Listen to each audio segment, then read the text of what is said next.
অক্টোবৰ মাহটোৱে লৈ আহিছে নতুন আৰম্ভণি আৰু ডাঙৰ সলনি। চাওঁ আহক আপোনাৰ ৰাশিৰ বাবে গৰ্বে কি সংকেত দিছে।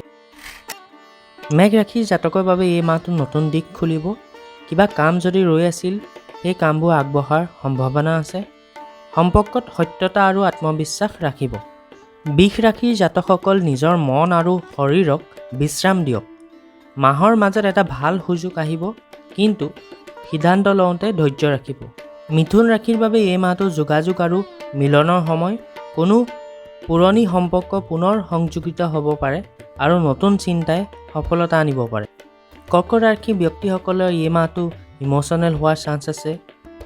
ঘৰ পৰিয়ালৰ কিছুমান সমস্যা আছিল, সেই সমস্যাখিনি সমাধান হোৱাৰ সম্ভাৱনা দেখা দিছে। নিজক শান্ত ৰাখিব আৰু মনৰ কথা স্পষ্টকৈ মানুহক ক'ব। সিংহ ৰাশিৰ বাবে এই মাহটো প্ৰেম সম্পৰ্কত ভাল, কিন্তু অহংকাৰৰ পৰা সাৱধান থাকিব। তুলা ৰাশিৰ ব্যক্তিসকলৰ কাৰণে এই মাহটো আপোনাৰ বাবে। আপোনাৰ আকৰ্ষণ আৰু আত্মবিশ্বাস উচ্চ স্তৰত থাকিব। নতুন সম্পৰ্ক আৰু নতুন পৰিকল্পনা আৰম্ভ হ'ব।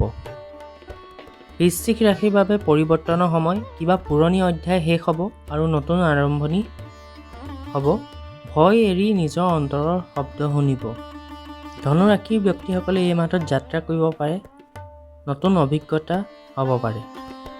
কোনো নতুন পথ আপোনাৰ জীৱন সলনি কৰিব পাৰে। সাহসেৰে আগবাঢ়িব।